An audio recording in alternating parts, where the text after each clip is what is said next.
Você gosta de dividendo, não gosta? Todo investidor gosta de receber aquele Pix maneiro da empresa, com todos aqueles centavos de dividendos. Mesmo sabendo que os dividendos são descontados do preço da ação, é uma sensação muito maneira, não é? O problema é que muitos investidores só querem saber das empresas que pagam dividendos. E foi criado até um nome para isso, você já deve ter ouvido falar. A empresa tal é boa pagadora de dividendos. O problema piora quando toda a análise da empresa passa por fatores exclusivamente atrelados aos dividendos. E o campeão nesse quesito é o Dividend Yield. Mas além de analisar o Dividend Yield, é muito importante que o investidor saiba outros fatores para analisar em relação ao pagamento de dividendos pelas empresas. E é sobre esses outros fatores que eu vou falar no vídeo de hoje. Bom, começando pelo Dividend Yield, que é o que a galera gosta. O Dividend Yield nada mais é do que a porcentagem de dividendos que a empresa paga em relação ao seu valor de mercado. Por exemplo, se uma empresa distribui R$1 por ação por ano de dividendos e a ação dela vale R$10, o Dividend Yield dela é 10%, porque R$1 é 10% de R$10. É simples assim, é só dividir o que a empresa pagou de dividendo pelo valor da ação dela, que a gente vai chegar no Dividend Yield. E qual o problema de você olhar muito fixamente para o Dividend Yield? Ele é uma métrica que varia de acordo com a cotação da ação da empresa. Então, se a ação varia, sofre uma variação da noite para o dia de 50% ou mais, o Dividend Yield vai variar também. Digamos nesse nosso exemplo, que o preço da ação cai de R$10 para R$5 e os dividendos permanecem os mesmos, o Dividend Yield da empresa vai subir de 10% para 20%. Ou seja, do nada dobrou o Dividend Yield da empresa. E aí, se você compara duas empresas diferentes e fala assim, pô, vou investir na que tem o Dividend Yield maior, você se ferra, porque você olhou um ponto, um momento da empresa, e aquilo ali pode variar e normalmente varia muito ao longo do tempo. Por isso, mais importante do que analisar o Dividend Yield é analisar o Dividend Payout. O payout da empresa é a porcentagem de lucros distribuídos aos sócios em forma de dividendos. Por exemplo, uma empresa que no ano lucrou R$1 bilhão e distribuiu em forma de dividendos R$200 milhões, tem o payout de 20%. E por que essa métrica é mais importante do que a do Dividend Yield? Porque ela não leva em consideração a oscilação na cotação da ação. E é claro que você não vai analisar só o payout do último ano da empresa. Você vai analisar o histórico dela, se esse payout evoluiu, se ele se manteve, se ele oscilou muito, subiu, desceu. E nessa análise você também tem que incluir o crescimento dos lucros da empresa. Se o lucro da empresa se manteve, se o lucro vem subindo recorrentemente, ano após ano, se o lucro oscila, cada ano é um valor diferente, às vezes dá até prejuízo, tudo isso vai influenciar na capacidade que a empresa tem de pagar dividendos. Então, se você estiver analisando uma empresa que mantém o payout dela ao longo dos últimos anos, e essa mesma empresa tem um histórico de aumento de lucros ano após ano, o que você pode esperar em relação aos dividendos dela? Você pode esperar que eles também aumentem nos próximos anos.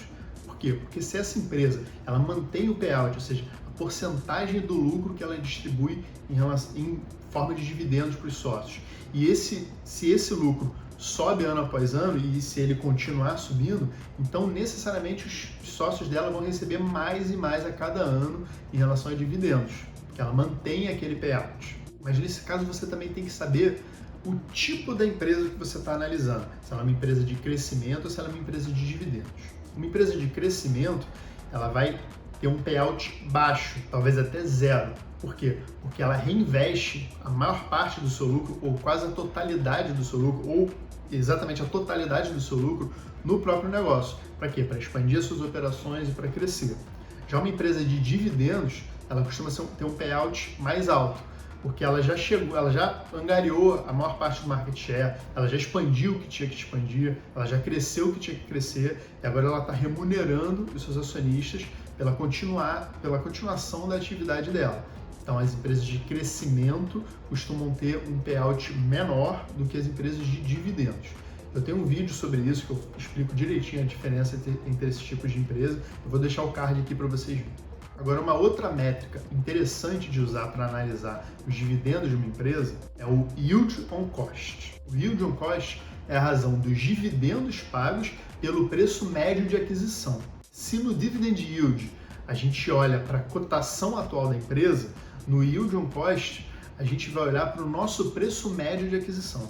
Isso vai permitir que a gente analise o quanto aquela empresa está rendendo na minha carteira. Essa é uma análise muito mais profunda e que leva em consideração especificamente o patrimônio daquele investidor específico. Cada investidor de VEG, por exemplo, vai ter um yield on cost diferente, porque cada um comprou a ação num momento diferente e cada um vai ter um preço médio de aquisição diferente. Apesar dos dividendos ser os mesmos para todos os investidores, o preço médio de aquisição vai ser diferente. Mas de nada adianta para o investidor saber qual é o dividend yield daquela empresa, porque o preço médio dele, que ele vem adquirindo ao longo dos anos, ao longo dos meses, vai ser diferente do valor atual daquela cotação. Isso se torna ainda mais relevante para quem faz o DCA, o Dollar Cost Average, e compra periodicamente, ao longo do tempo, ações daquela empresa.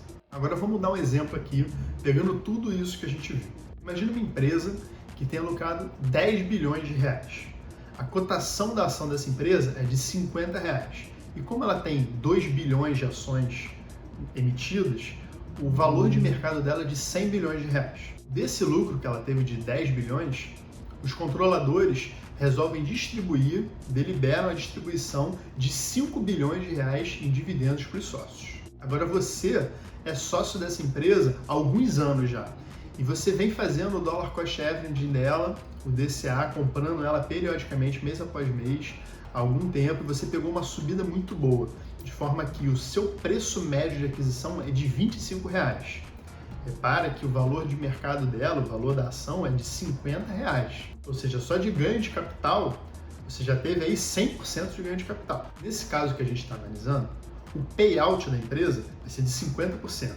Por quê? Porque nós dividimos os dividendos que ela distribuiu, 5 bilhões, pelo lucro que ela obteve naquele período, 10 bilhões. Já o dividend yield vai ser de 5%, porque nós dividimos os dividendos que ela distribuiu pelo valor de mercado da empresa, 5 bilhões pelos 100 bilhões, que é a mesma coisa que dividir os dividendos pagos por ação, 2,50, pelo valor de cada ação, 50 reais.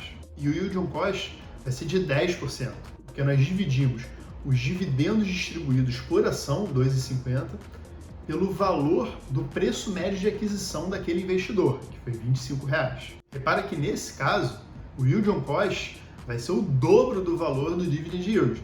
Ou seja, o dividend yield vai ser de 5% e o yield on cost vai ser de 10%, porque o valor de aquisição ao longo do tempo, preço médio de aquisição, é metade do valor do preço atual da cotação da empresa. Ou seja, o yield on cost é uma ferramenta, uma métrica de medição de dividendos muito melhor para o investidor de longo prazo do que o dividend yield. Bom, por hoje é isso. Espero que você tenha aprendido a analisar melhor os proventos, os dividendos distribuídos pela empresa, sem focar só no dividend yield. Se você gostou desse vídeo, se inscreve aqui no canal. Tchau!